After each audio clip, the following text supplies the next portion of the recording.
Jake Bennett had spent the last 14 years working the same 200 acres his grandfather had left him. It wasn't much, but it was honest work. The kind that left your hands rough and your back sore but let you sleep well at night. That particular evening he was running later than usual. One of the irrigation lines had busted, and he'd spent the better part of the afternoon fixing it. The sun had already dipped below the horizon when he finally headed toward the barn to lock up for the night. That's when he heard it. It sounded like thunder but wrong somehow. Too focused. Too close. Jake stopped in his tracks, his hand still on the barn door. The crash had come from somewhere behind the grain silo, out near the edge of his property where the fence line met the woods. His first thought was that maybe a tree had come down or worse, someone had driven off the road. He grabbed his flashlight from the barn and headed toward the sound, his boots crunching on the gravel path. The beam of light cut through the darkness as he walked, and when he rounded the corner of the silo, he stopped breathing. Something was lying in the dirt. Something massive. Jake's hand tightened on the flashlight. Every instinct in his body screamed at him to run, to get back to the house, to call someone. But he took a step closer instead. Then another. The creature was unlike anything he'd ever seen, even in movies.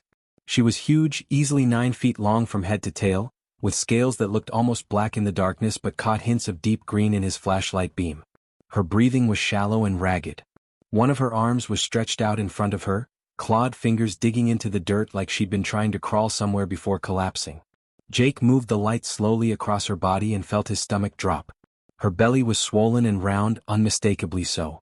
And her other hand, the one with those sharp claws that could probably tear through steel, rested protectively over it. She was pregnant. The creature's eyes opened, just barely. They were golden, like amber in sunlight, and they found Jake's face. He saw something in those eyes that made his fear evaporate. It wasn't aggression or hostility. It was desperation. Pure, raw desperation. Jake made a decision. He didn't think about it, didn't weigh the options or consider the consequences. He just knew what he had to do. He ran back to the farmhouse, taking the porch steps 2 at a time. In the kitchen, he yanked open the cellar door and started grabbing everything he could carry. Potatoes, carrots, tomatoes from the garden that he'd canned last week. He loaded up a crate and ran back outside, then made a second trip for the dried corn he kept for the chickens. On his third trip, he grabbed the venison from the freezer, the meat he'd been saving from last hunting season. When he returned, the creature hadn't moved, but her eyes tracked him. Jake set the food down near her head, not too close, giving her space. He stepped back and waited. For a moment, nothing happened. Then, slowly, her arm reached out. She grabbed a potato first, brought it to her mouth and bit into it, skin and all. Then another. Then the carrot. She ate like someone who hadn't seen food in weeks, maybe longer. Tears started running down her scaled face, leaving wet tracks that glistened in the moonlight. Jake watched, his heart hammering in his chest. When she'd finished everything in the first pile, he brought the corn. She ate that too. Then the meat, which she tore into with those sharp teeth. When the food was gone, she made a sound. It was soft and broken, almost like a whimper. Jake realized what she needed next. Water. He ran back to the barn and grabbed the old metal bucket they used for the horses. The pump was near the house and he filled the bucket to the brim, water sloshing over the sides as he hurried back. He set it down near her and she grabbed it with both hands, drinking so fast that water spilled down her chin and neck. Jake filled that bucket 4 more times. By the time she'd had enough, it was past midnight. The creature's breathing had steadied, and her eyes didn't look quite so desperate anymore. But she was still weak, still vulnerable.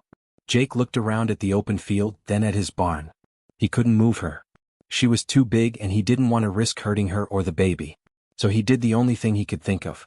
He grabbed an old blanket from the barn, sat down against the wooden wall about 10 feet away from her, and wrapped it around his shoulders. The night was cool and he knew he wouldn't sleep. But he could keep watch. Make sure she was okay. The creature's golden eyes followed him as he settled in. Then slowly they closed. Jake sat there through the entire night, listening to her breathe, watching the stars wheel overhead. Every so often he checked to make sure she was still breathing steady. By the time the first light of dawn touched the eastern sky, she'd finally stopped shaking. When Jake woke up, his neck was stiff and his back ached from sleeping against the barn wall. The sun was just starting to climb over the horizon, painting the sky in shades of orange and pink. He blinked the sleep from his eyes and immediately looked over at the creature. She was awake, and she was watching him. Jake slowly got to his feet, his joints protesting. The creature didn't move, but her golden eyes tracked his every motion. Then she lifted one of her clawed hands and tapped something on her wrist. A small device lit up with a soft blue glow. Thank you. The words came from the device, mechanical and stilted but clear enough to understand. Jake's mouth fell open. You can talk. The creature nodded slowly. She tapped the device again and more words came out. My name? Kira. I am, soldier. Scout. My ship crashed. Jake took a careful step closer. How long have you been out here? Kira's clawed fingers moved across the device, struggling with the interface. Many days.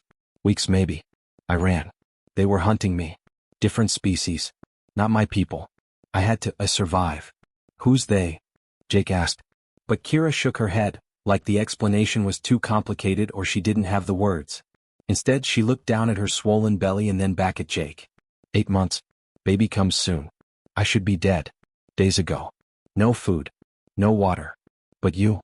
She trailed off and Jake could see something like confusion cross her reptilian features. Your food. It should not work. My species, we are carnivores? We eat meat. Only meat. Plants make us sick. But your food, the vegetables, the corn, it kept me alive. I don't understand. Jake rubbed the back of his neck. Well, I'm glad it helped. That's all that matters, right? Kira opened her mouth to respond, but then her head snapped upward. Her whole body went rigid, and her eyes widened in what Jake could only describe as terror. What? What is it? Jake followed her gaze to the sky. At first he didn't see anything. Just the normal morning sky, some clouds drifting by. Then he saw them. Dark shapes growing larger by the second. They moved with impossible speed and as they got closer Jake realized they were ships. Massive ships, each one the size of his entire property. The sky began to darken as the vessels descended, blocking out the morning sun. Jake had to shield his eyes from the wind they kicked up, dust and debris swirling around the farm. The ships came to a stop about 100 feet above the ground, hovering there with a low humming sound that Jake could feel in his chest. Kira grabbed his arm, her claws digging in just enough for him to feel them through his sleeve. Her strength was surprising even in her weakened state. My people. They found me. Her voice through the translator was urgent, almost frantic. You must hide. Now, go to your dwelling. Lock the doors. Do not come out. Why? What's going to happen? Kira's golden eyes met his and Jake saw genuine fear there. First contact. When my people meet new species for the first time it does not go well. Especially with species like yours. Primitive. No space travel. No advanced weapons. They will see you as less than. As animals. You helped me so I must protect you. Hide. Please. One of the massive ships began to lower a ramp. Jake could see movement inside, shapes that looked similar to Kira but different somehow. Harder. More dangerous. Jake looked at the house then back at Kira. Every logical part of his brain was screaming at him to run, to do exactly what she said. But he thought about the night before, about how scared and desperate she'd been. How she'd cried while eating the food he'd brought her. He wasn't going to abandon her now. No, Jake said simply. He planted his feet and crossed his arms. What? No. You do not understand. They will. I understand fine. But you're on my property, and I'm not going to hide in my own house while who knows what happens out here. Kira looked at him like he'd lost his mind. Maybe he had. But Jake didn't move. The ramp finished lowering with a heavy clang of metal on dirt. Soldiers began to emerge. They were similar to Kira in shape, but they wore armor that gleamed in the morning light. Black and silver plates covered their bodies, and they carried weapons that Jake didn't recognize but knew were dangerous. Each one was at least as large as Kira, maybe larger, and they moved with military precision. The lead soldier stopped at the bottom of the ramp.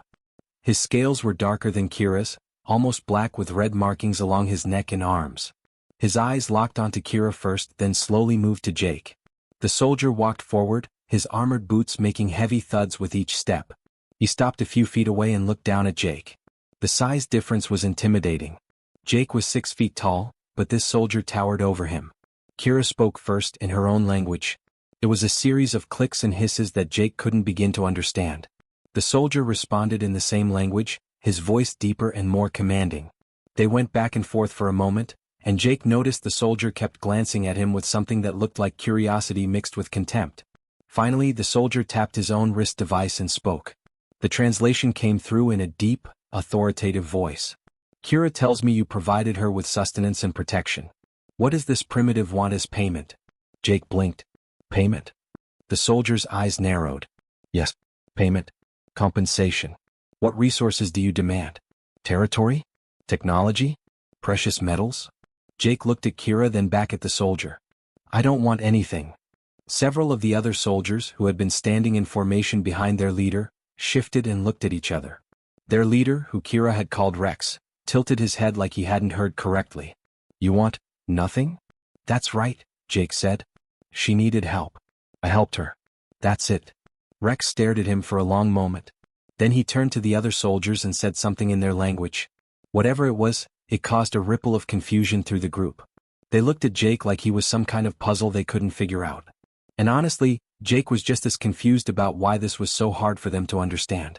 Rex was still trying to process Jake's answer when another ship descended.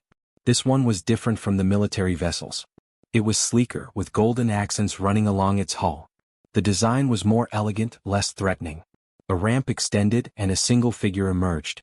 She was smaller than the soldiers, her scales a lighter shade of green with silver patterns that caught the sunlight. Instead of armor, she wore flowing robes that seemed to shimmer as she moved. Age showed in the way she carried herself, not frail but measured, deliberate. Rex immediately straightened and placed his fist over his chest in what looked like a salute. The other soldiers did the same. The female approached slowly, her eyes already fixed on Jake. When she was close enough, she tapped her own translation device. I am Elder Talia, representative of the Dracorian Council. I have been sent to investigate this situation. Her voice was smooth but carried an edge of authority that made even Rex seem nervous. Jake nodded. Jake Bennett. This is my farm. Talia began to circle him, moving in a slow arc. Her eyes scanned him from head to toe like she was examining a bug under a microscope. Jake felt like he was being judged for something he didn't understand. You helped one of our warriors, Talia said, still circling. One of our finest scouts. You provided sustenance, water, protection. You expected nothing in return? That's right. Why? Jake shrugged. She needed help. Talia stopped circling and stood directly in front of him. There must be more. Humans are new to us, but we know all species operate on self-interest. What is your true motivation? What do you want? I already told your guy here, Jake gestured to Rex. I don't want anything. She was hurt and pregnant. I couldn't just leave her there. Talia's eyes narrowed. Impossible. No species acts without expectation of gain. Jake was starting to get a little frustrated. Well, I guess humans do things differently then. Talia turned to Rex and spoke in their language. The conversation went on for several minutes, with Kira occasionally adding something from where she still rested on the ground. Finally, Talia turned back to Jake. I will be staying to observe. The council must understand what occurred here before we proceed. And that's exactly what she did. For the next 3 days, Elder Talia practically lived on Jake's farm. She followed him everywhere, asking questions constantly. When he fed the chickens, she asked why he kept animals if not to eat them all immediately. When he checked the irrigation system, she wanted to know why he wasted time on plant cultivation when hunting was more efficient. She examined his house, which Jake found embarrassing. It wasn't much, just a small 2-bedroom place his grandfather had built back in the 60s. The furniture was old, the paint was peeling in a few spots, and the kitchen could use an update. But it was home. Talia studied everything. The photos on the wall of his family. The bills stacked on the kitchen counter. The worn couch where he watched television at night. She even opened his refrigerator and pantry, taking note of what he had. You have limited resources, she observed. Yet you gave much of it to Kira. I have enough, Jake replied. On the second day, Talia went into town.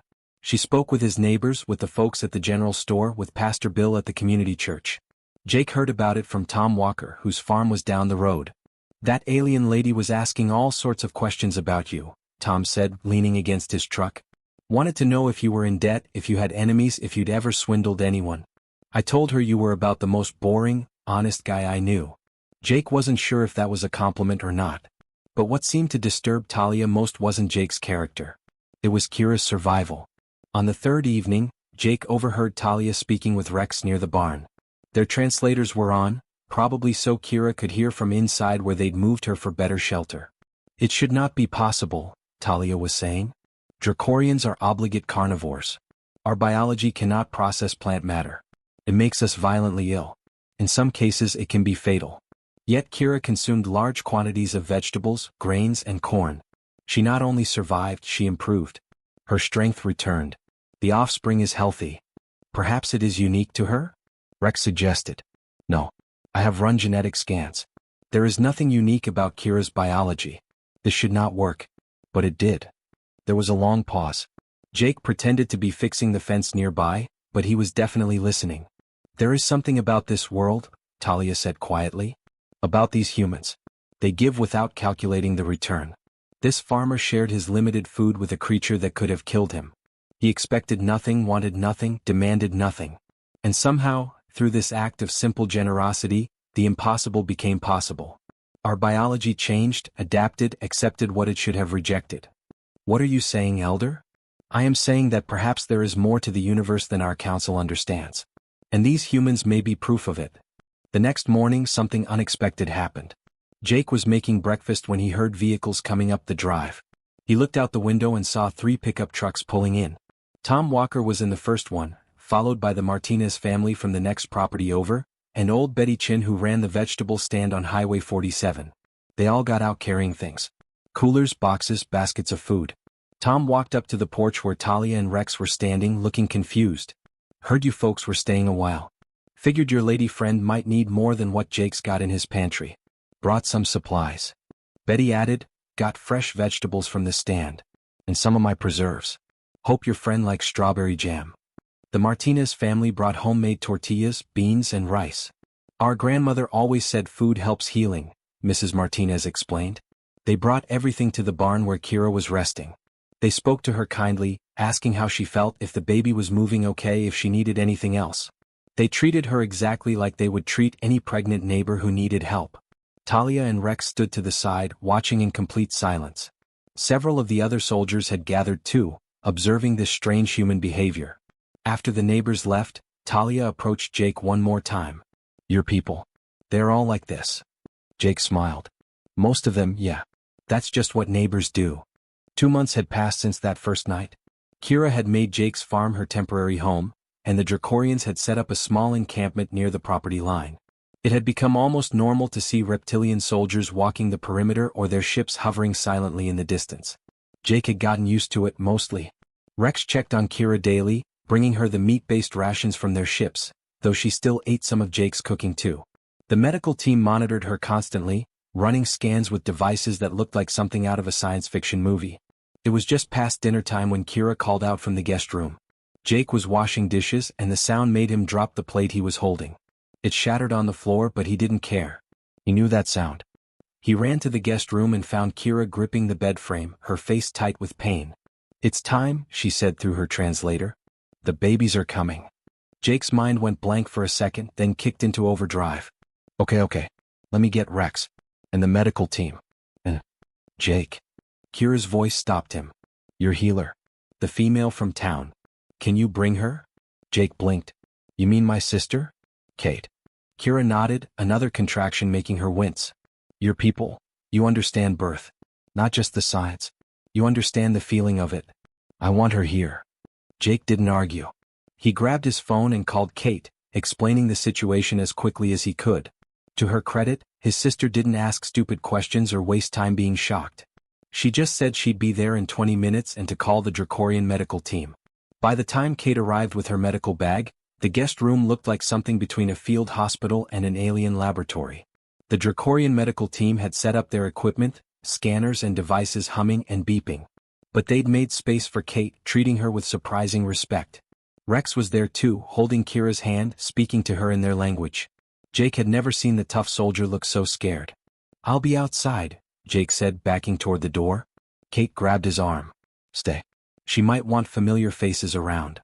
So Jake stayed, standing awkwardly in the corner while Kate worked alongside the Dracorian doctors. His sister was calm and professional, asking questions through the translators, checking monitors, offering encouragement to Kira in that steady voice she'd probably used for hundreds of patients. Rex, on the other hand, was falling apart. The massive warrior who'd faced down who knows what dangers in space was pacing the small room, nearly wearing a path in the old wooden floor. His tail kept swishing nervously, knocking into furniture. First time? Jake asked. Rex looked at him, and even through the reptilian features, Jake could see the anxiety. Yes. Is it always like this? Pretty much, Jake said. Just wait until they're teenagers. Rex didn't get the joke, but Kate smiled a little as she worked. The labor lasted 4 hours. Jake had never felt time move so slowly. He made coffee at one point, though none of the Dracorians drank it. He brought water, towels, whatever anyone needed. Mostly he just tried to stay out of the way. Just after midnight, the first baby was born. The sound it made wasn't quite a cry, more like a chirping hiss, but it was healthy and loud. The Dracorian medical team moved quickly, checking the newborn with their instruments. A son, one of them announced. Rex looked like he might pass out. 10 minutes later, the second baby arrived. A daughter, Kate said, wrapping the tiny creature in a clean towel. Kira was exhausted but smiling, a real smile that Jake hadn't seen from her before. Rex stood there holding both infants, one in each arm, looking absolutely terrified and amazed at the same time. Kate checked Kira one more time, confirmed everything looked good and started packing up her equipment. "You did great," she told Kira. "Both babies are healthy. Get some rest now." Jake walked his sister out to her car. "Thanks for coming." "Are you kidding? I just helped deliver alien babies. This is going in my memoir." She paused at her car door. "They're not so different from us, are they?" "No," Jake agreed. "I guess they're not."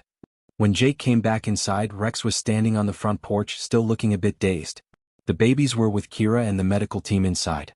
Jake joined him, leaning against the porch railing. The night was clear, stars scattered across the sky like diamonds.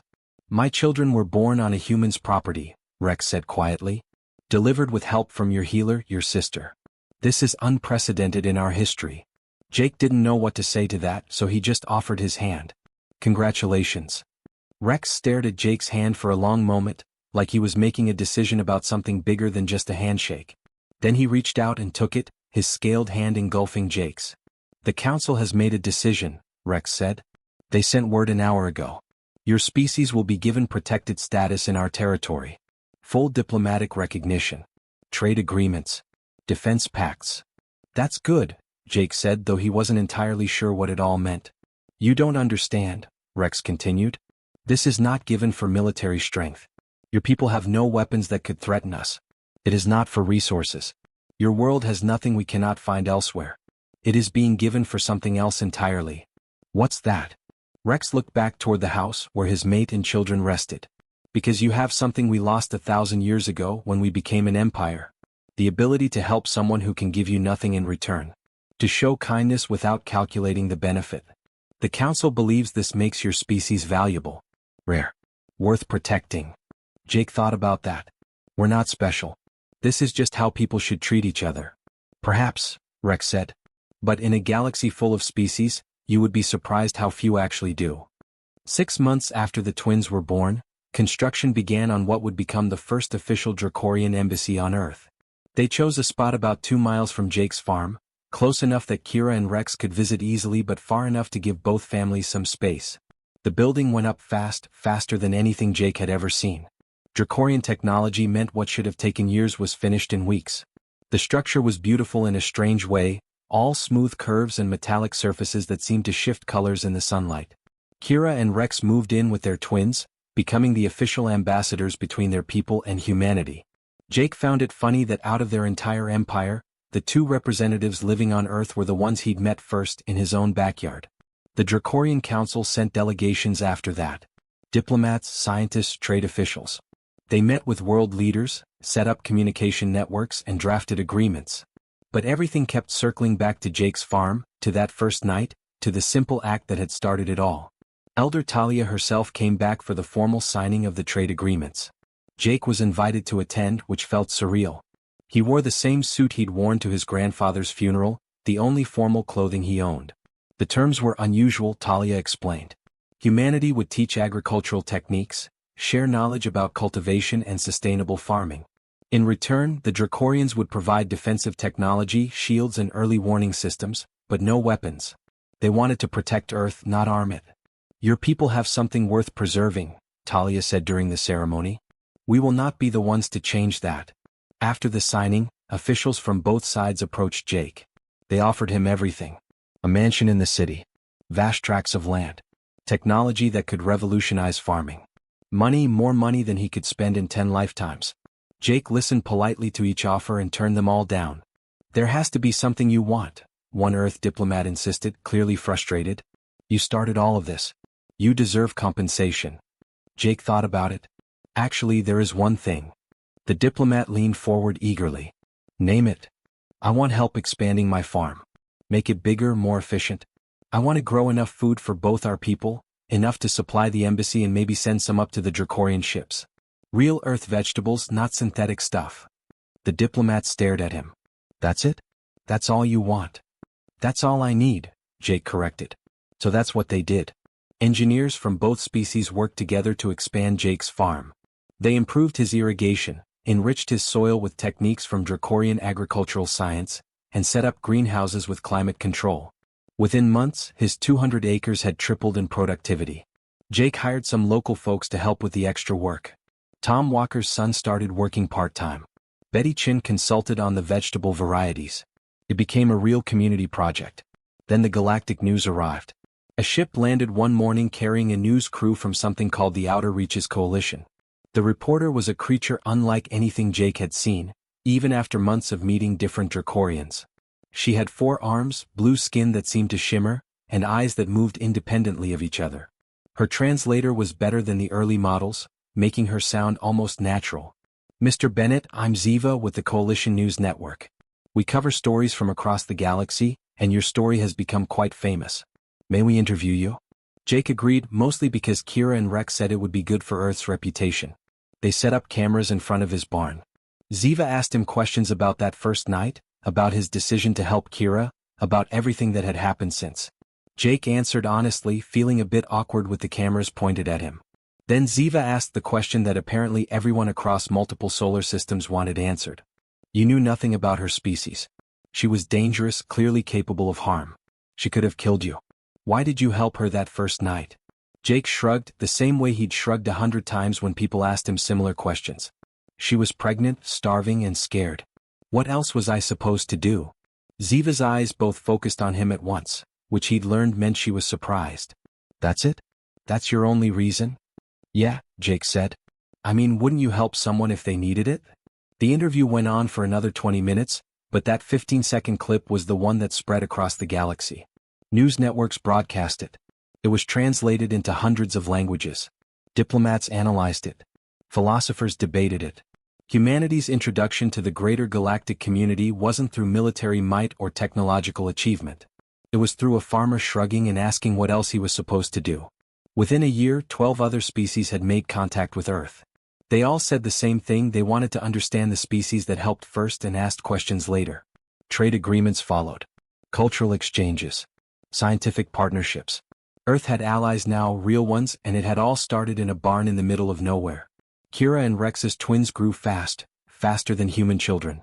By their first birthday, they were already toddling around, exploring Jake's farm with endless curiosity. Kira named her daughter Anna after Jake's mother, whose photos still hung in his living room. The son was called Bennett, which made Jake tear up a little when they told him. One evening, Jake sat on his porch watching the sunset. The Dracorian embassy gleamed in the distance. Ships occasionally crossed the sky, no longer alarming, just part of life now. Kira walked over from the compound, her daughter holding her hand. I never thanked you properly, Kira said, settling onto the porch steps. You thanked me plenty. No, not for saving my life. For showing us something we'd forgotten. She watched her daughter chase fireflies in the yard. That kindness doesn't need a reason. That helping someone shouldn't require calculation. Jake smiled. You would have figured it out eventually. Maybe. But you showed us first. Some bridges between worlds are built with treaties and weapons, with grand gestures and political maneuvering. This one was built with corn and kindness, with a farmer who couldn't walk past someone in need. And somehow, that made it stronger than any bridge built before.